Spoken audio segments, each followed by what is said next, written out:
Tesla's Festive update has been rolling out for a few weeks now, and I've finally received it on my Tesla Model 3. It's packed full of features, so stick around while I step you through them. My name's John, and you're watching Nice and EV. So I've finally installed Tesla's Festive update, version 2024.44.25.2. And as you see, there's lots of new features and enhancements. So what I'll do is I'll take you through each one in turn. So let's start off with Apple Watch support. So I'm not actually an Apple Watch fruit-based user. I'm on Android, so I know at the moment it's not supported for Android. But yeah, the Tesla Apple Watch support will allow you to pair your watch with your car and use your watch as the key instead of your phone, and also do some functions like opening frunk and trunk. I do have a workaround on the lack of Android support. Currently I use the app Tessie. I don't know if you can see that there. And this is on my Galaxy Watch. So this gives me all the features, or various other features, controls, climate, charging. And this is obviously Android, but this is obviously a third-party app until the official Tesla app is released for Android. Stay tuned on this channel because I'll be doing another video around the Tessie app as well. So the next one is mobile app dashcam viewer. Again, this is only for iOS. It's not Android supported as of yet, but this allows you to view dashcam footage that's been recorded onto your USB stick remotely on your mobile phone. So we have the functionality at the moment to view live footage from Sentry mode, but this new update, certainly for iOS at the moment, allows you to view recorded footage on your USB stick that's in the car remotely, and also save it to your phone, which is obviously quite handy instead of having to remove the USB stick, put it in the computer and download it. So this allows you to do it remotely on your phone. As I said, this is not applicable for Android devices as of yet. So moving on to the next feature, which is set arrival energy.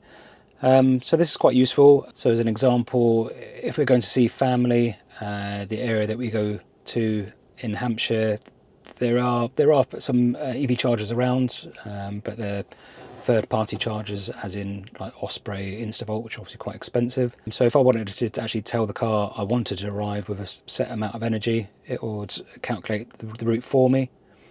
So an example, so if we went to Cardiff now, from where we are in North Devon, at 74% battery, we would arrive currently with 21%.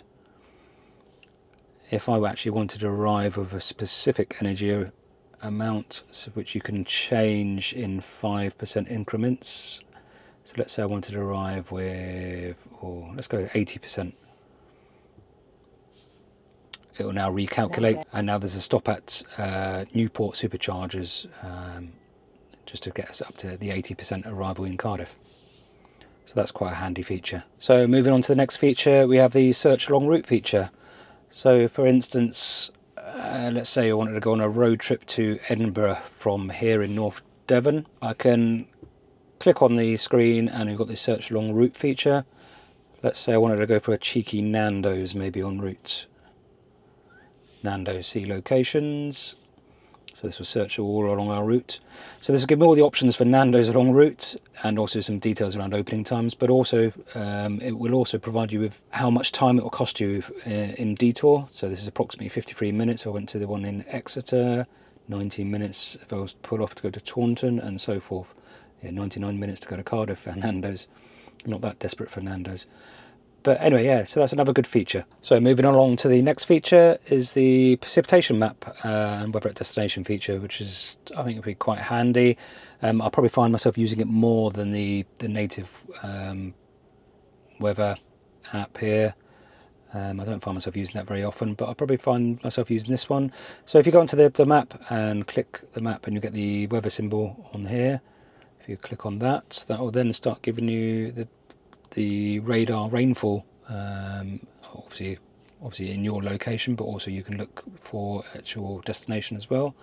It also gives you over the next few hours, and also how heavy the rain is expected to be, from light, moderate, heavy and severe.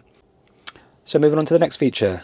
So you've got the rear cross traffic alert. So like a lot of other cars, they've had this for quite some time. My car before this was a Kia Sportage and have this feature. So this is obviously not new, but it's obviously new to Tesla. It's great that they keep updating the cars. So this will obviously alert you as you pull out from, let's say, a parking space, reversing out, and it'll tell you if you've got cars or people crossing from left to right or right to left. Unfortunately, there's no audible sound. You just get the notification of the red on the edge of the screen. But hopefully that will be updated at a later software update.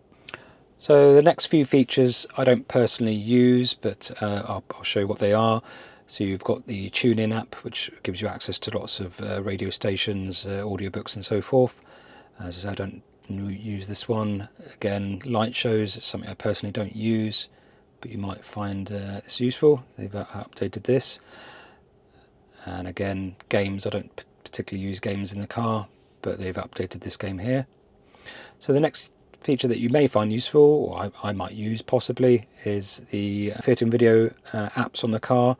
This allows you to start a video in the web browser on the car, and then when you drive off you can continue to listen to the audio, but obviously you won't see the video for obvious reasons.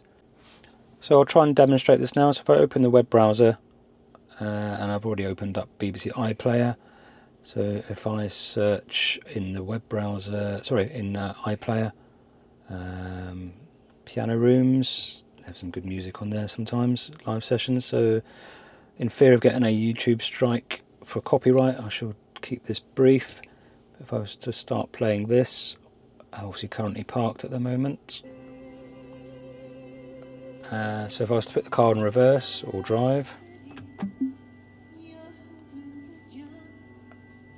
you can see that it still continues playing, but I don't always get to see the video. So the next feature is seat control from the driver side. Well, there's a new option in the menu system. So if I go to the car symbol, and you see here you've got a new option of seats. So not only can I do the heated seats from here, from the driver's seat, but more to do with the fact I can move, I don't know if you can hear that, I can move the passenger seat without having to get out and go around and use the controls on the side of the seat. So next new feature is the maintenance summary. So it's almost like a maintenance logbook for the car.